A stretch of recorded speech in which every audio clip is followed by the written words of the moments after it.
Facebook পুরো গরম হয়ে গেছে, ঠিক না ঠিক বলেন? মানে মানুষের মধ্যে আকাঙ্ক্ষা, কে হবে রাষ্ট্রপতি, কে হবে স্বরাষ্ট্রমন্ত্রী, মানে খুব আকাঙ্ক্ষা। সামান্য কি একটা রাষ্ট্রপতির পদ নেবে, এজন্যই মানুষের মধ্যে এমন উৎসুক। হুজুর বলেছেন উতিতু ইলমাল আউয়ালিনা ওয়াল আখিরিন, আমাকে পূর্বাপর দুনিয়ার সমস্ত জ্ঞান দান করা হয়েছে। যাকে এত ইলম দেওয়া হলো এবং যাকে সমস্ত প্রজ্ঞার ভান্ডার দেওয়া হলো,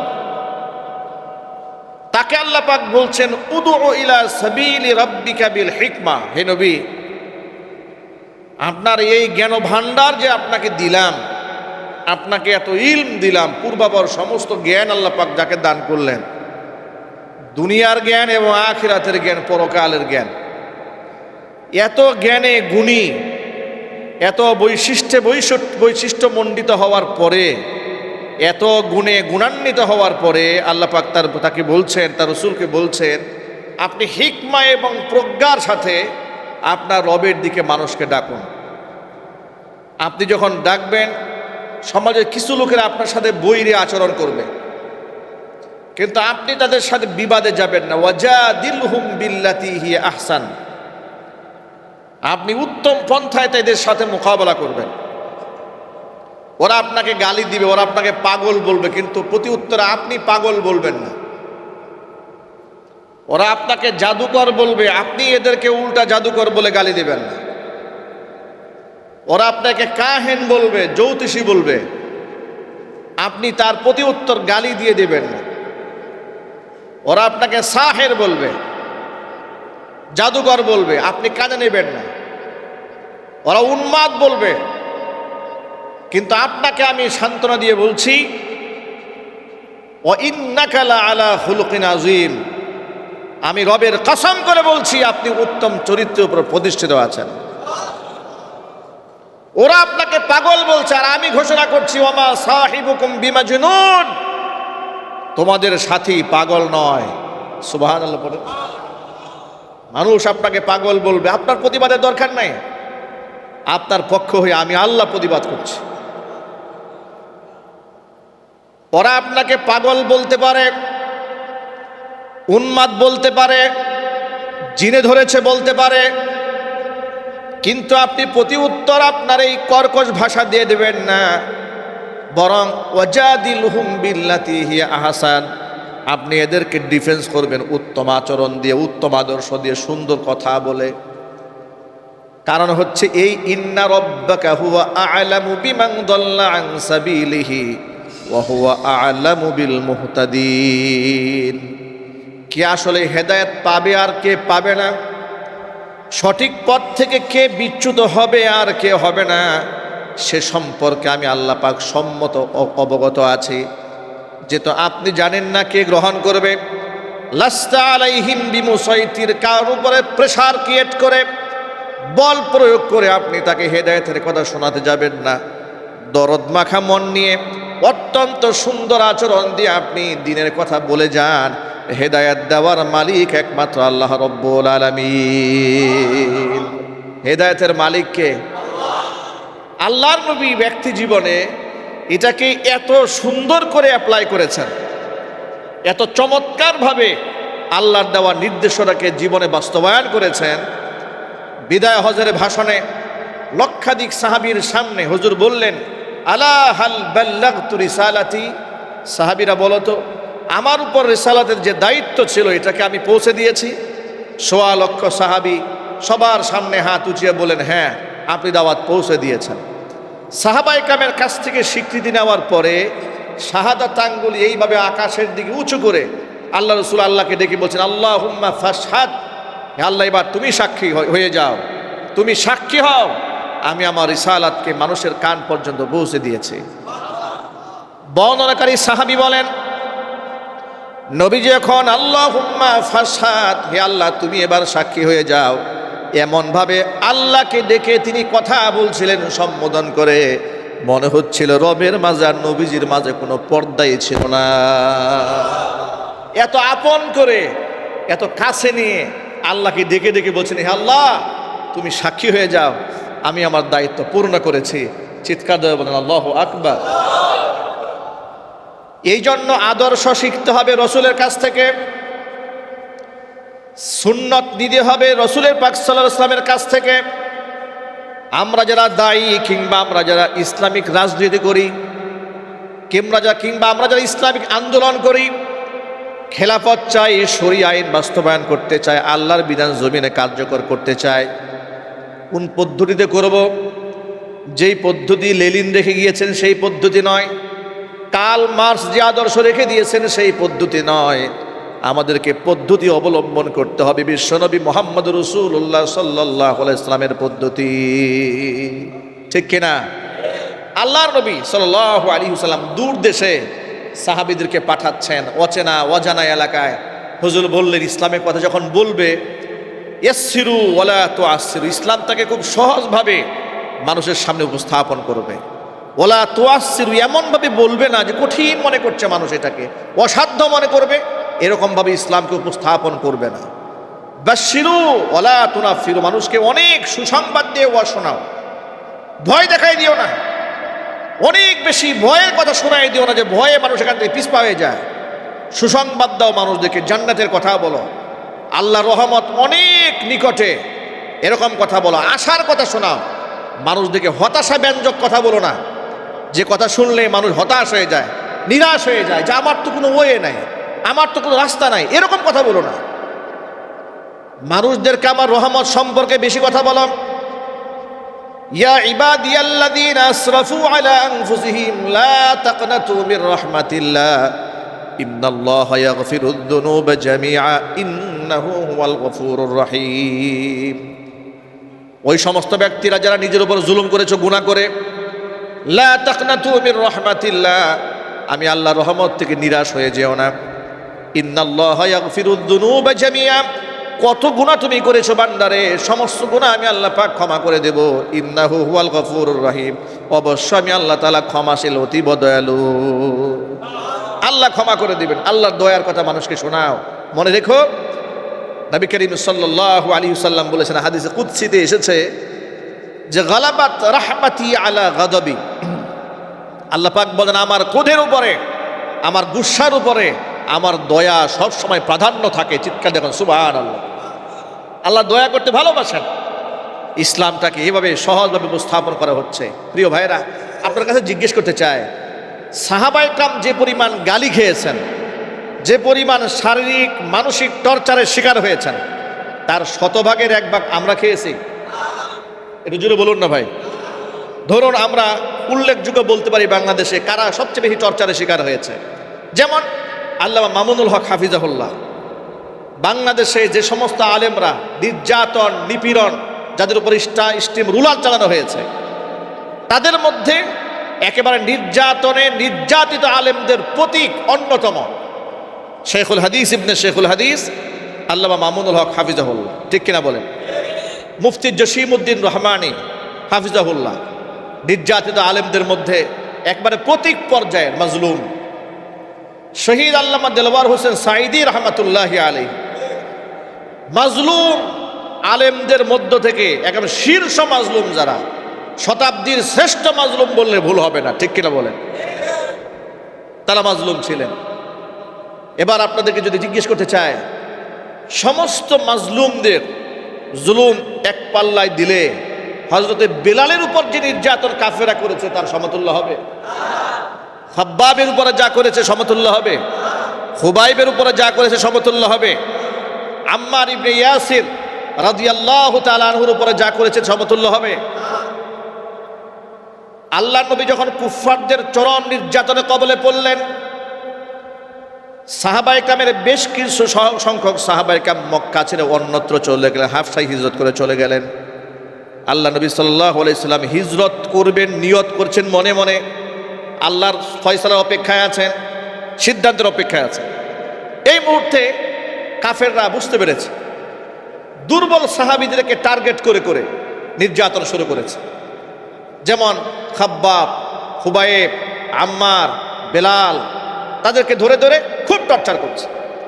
এমনকি আম্মার ইবনে ইয়াসির রাদিয়াল্লাহু তাআলা আনহুর বাবা এবং মাকে টর্চার করে পিটাতে পিটাতে শহীদ করে ফেলেছে, এরকম নির্যাতন করেছে। খাব্বাব রাদিয়াল্লাহু তাআলা আনহু নির্যাতনের ইতিহাস আপনারা শুনেছেন। গরম চুলার একেবারেই অগ্নিকুণ্ডের মধ্যে, প্রচন্ড আগুনের মধ্যে লোহা ঢুকিয়ে দিয়ে সেটা তাপ গরম করে যখন লোহা লাল হয়ে যেত, সেই লোহা জীবন্ত মানুষ হযরতে খাব্বাব রাদিয়াল্লাহু তাআলার মাথার মধ্যে চাপ দিয়ে ধরা হতো। এই নির্যাতন করা হয়েছে। কল্পনা করা যায় খুবাইব রাদিয়াল্লাহু তাআলা আনহুর কোমরের মাংসগুলা সব খুলে গিয়েছিল, এরকম নির্যাতন করেছে। এই জন্য বলি, আমি আপনি কিংবা আমাদের দেশের প্রজন্মের আলেমরা যতটুকু মাজলুম হয়, সমস্ত জুলুম এক পাল্লায় দিলে একজন সাহাবী যে পরিমাণ কষ্টের সম্মুখীন হয়েছে তাদের সমতুল্য হবে না, ঠিক কিনা বলেন? কিন্তু এমন মাজলুম হওয়ার পরে, এমন নির্যাতিত হওয়ার পরে কোনো সাহাবী কোনো কাফেরকে অশ্লীল ভাষায় গালি দিয়েছে, ফাহেসা কথাবার্তা বলেছে, কারো চরিত্র হননে লেগে গিয়েছে, এরকম আদর্শ তাদের মধ্যে ছিল? আরো জোরে বলেন। নবী করিম সাল্লাল্লাহু আলাইহি সাল্লামের দিকে একটু তাকান। মক্কাতুল মুকাররমায় যার এত অবদান, মানুষ যাকে আলামিন বলেছে, মানুষ যাকে সিদ্দিক উপাধি দিয়েছে, অতি বিশ্বাসী বলেছে, স্বর্ণ গহনা টাকা পয়সা যার কাছে আমানত হিসেবে গচ্ছিত রেখেছে, সেই মানুষগুলা তলোয়ার নিয়ে চতুর্দিকে দাঁড়িয়ে গেছে। কত বড় নাফরমান! নবীজি সাল্লাল্লাহু আলাইহি সাল্লাম সেখান থেকে বিদায় হয়ে যাবেন হিজরত করে। উচিত তো ছিল যে তোরা যেহেতু মারতে এসেছিস আমাকে, অন্ততপক্ষে তো তোদের টাকা পয়সা যা আছে এগুলো নিয়ে আমি পালাই যাব। কি বলেন? এটা আমি আপনি হলে যে কাজটা করতাম আর কি, যে আমাকে যেহেতু মারতে এসেছিস আর তোদের টাকা পয়সা আমার কাছে আছে, এগুলো নিয়ে পালাই যায়। নবী করিম সাল্লাল্লাহু আলাইহি সাল্লাম খুব শান্তভাবে, বাহিরে শত্রুরা দাঁড়িয়ে আছে, উনি শান্তভাবে হযরত আলীকে উঠালেন। আলীর হাতে দায়িত্বশীল ব্যক্তিদের কথা বলে বলে যাদের আমানত ছিল প্রত্যেকের নাম ধরে ধরে টাকাগুলো তার কাছে পৌঁছে দিলেন। বললেন, আমি বিদায় হওয়ার পরে তুমি টাকাগুলো এদের কাছে কাছে পৌঁছায় দিও। সুবহানাল্লাহ বলবেন না? আদর্শ। জীবনে কাউকে গাল দিলেন না, আঘাত করে কথা বললেন না, কষ্ট দিলেন না। এইভাবেই ইসলাম প্রতিষ্ঠিত হয়েছে, উসওয়ায়ে হাসানা দিয়ে, আদর্শ দিয়ে, কর্কশা দিয়ে, হিংসতা দিয়ে, গালিগালাজ করে, চরিত্র হননের মাধ্যমে পৃথিবীতে ইসলাম প্রতিষ্ঠিত হয় নাই। যে পথে এই প্রজন্মের তথাকথিত ইসলামের দলের কর্মীরা হাঁটছে, সেই পথে ইসলাম বিজয় হয় না, ঠিক কিনা বলেন? আজকে দেখা যায় ফেসবুকে যুদ্ধ শুরু হয়ে যায়, এক ইসলামিক দল আরেক ইসলামিক দলের নেতা এবং কর্মী, নেতাও গালি দেয়, কর্মীও গালি দেয়। এর মাধ্যমে কোন ইসলাম প্রতিষ্ঠিত হবে? এটা মুহাম্মদ রাসূলুল্লাহ সাল্লাল্লাহু আলাইহি ওয়াসাল্লামের ইসলাম প্রতিষ্ঠিত হবে না, এটা গালিগালাজের ইসলাম প্রতিষ্ঠিত হবে। আমরা গালিগালাজের ইসলাম চাই না। ইসলামে গালিগালাজের কোনো স্থান নাই, ইসলামে হিংসতা নাই, ইসলামে উগ্রতা নাই, ইসলামে অশ্লীলতা নাই, ইসলামে আছে দয়া, ইসলাদ্দীন ওয়ান নাসিহা, ইসলামে আছে উপদেশ, ইসলামে আছে রহম, মোহাব্বত করা, স্যাক্রিফাইস করা, সম্মানিত ব্যক্তিদেরকে সম্মান দেওয়া, এটার নাম ইসলাম। আল্লাহু আকবার বলেন।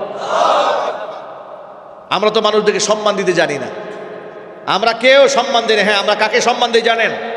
আমরা এমন একটা আসবিয়াতে ভুগি, স্বজন প্রীতি আমাদের মধ্যে এত কাজ করে, সম্মান দেওয়ার আগে চিন্তা করি এই হুজুর আমার রাজনৈতিক দলের কিনা, কিংবা আমার মতের কিনা, কিংবা আমার পীরের মুরিদ কিনা, কিংবা অন্তত পক্ষে আমার পীরের সমালোচনা করে কিনা, অথবা আমার রাজনৈতিক নেতাকর্মীদের কোনো বিরুদ্ধাচরণ করে কিনা। যদি দেখে যে না, আমার পীরের সমালোচনা তার কাছে নাই, তাহলে তাকে আমি শ্রদ্ধা করব, সম্মান করব। আর যদি আমার পীর কিংবা আমার নেতা কিংবা আমার রাজনৈতিক লিডার, তার যদি যৌক্তিক সমালোচনাও কেউ করে, সে যত বড় আলেম হোক, মুফতি হোক, মুহাদ্দিস হোক, আর দরবেশ হোক, আল্লাহর ওলি হোক, তার 2 পয়সার মূল্য আমার কাছে নাই। এই মানসিকতা আমাদের মধ্যে আছে না নাই? জোর আওয়াজে বলতে হবে, আছে না নাই? এই আখলাক আপনারে কে শিখিয়েছে? এই আচরণ আপনারা কে শেখালো? কোথা থেকে পেলেন এই আচরণ? ছোট্ট একটা হাদিসের অংশ শোনায় আপনাদেরকে। তাফসীর তাবারিতে এসেছে, আল মুআজামুল ওয়াসিতে এসেছে, আল মুআজামুল কাবীরের মধ্যে এসেছে, অসংখ্য কিতাবের মধ্যে এসেছে। তাফসীরে তাবারির মধ্যে এসেছে, জারির ইবনে আব্দুল্লাহ আল বাজালি রাদিয়াল্লাহু তাআলা আনহু তিনি বলেন, আমি এমন একটা রুমের মধ্যে ঢুকলাম যে রুমের মধ্যে গিয়ে দেখি মুহাম্মদ সাল্লাল্লাহু আলাইহি ওয়াসাল্লামের পাশে সাহাবায়ে কিরাম এত চাপাচাপি করে বসে আছেন, বসার কোনো স্থান নাই, জায়গা নাই। ঠিক ওই মুহূর্তে আমি দরজার পাশে দাঁড়াই রইলাম। আল্লাহ নবী সাল্লাল্লাহু আলাইহি ওয়াসাল্লাম তাকালেন, দেখলেন আমি দরজার সামনে দাঁড়ানো। ধরুন আপনারা এই মসজিদে যারা বসে আছেন, এখন সবাই বসে পড়েছে, জায়গা নেই। ঠিক এই মুহূর্তে একজন ব্যক্তি দরজার সামনে দাঁড়ায় আছে। নবী করিম সাল্লাল্লাহু আলাইহি সাল্লাম মজলিসে বসা। তখন হুজুর তো সাহাবায়ে কিরামদেরকে দিল থেকে প্রচণ্ড ভালোবাসেন। ফানাযারা ইয়ামিনান ওয়া শিমালান, ডানে বামে তাকালেন। ফালাম ইয়ারা মাউদিআন, কোনো জায়গা তিনি দেখতে পেলেন না যে সেখানে জারির ইবনে আব্দুল্লাহ আল বাজালিকে বসতে দেবেন। কোনো কিছু দেখতে না পেয়ে এবার ফাআখাযা রিদাআহু ওয়া লাফাহু, নবীজি সাল্লাল্লাহু আলাইহি সাল্লামের গায়ের চাদরটা নিজে টানলেন এবং নিজের গায়ের চাদরকে হাতের মধ্যে গুটালেন। হাতের মধ্যে গুটিয়ে সবার উপর দিক, যেহেতু সব এক জায়গায় বসে আছে, ধরুন এখান থেকে ঢিল দিয়ে তার কাছে নিক্ষেপ করলেন। বললেন, জারির ইজলিস আলাইহি, তুমি জায়গা পাও নাই, আমার চাদরটা বিছিয়ে তার উপরে বসো। আল্লাহু আকবার পড়েন। এই আচরণটা কি কোনো হালকা আচরণ মনে করতে পারেন? অথচ তিনি আবু বকর নন, ওমর নন, উসমান নন, কিংবা কোনো এলাকার রাজা প্রজা শাসকও নন।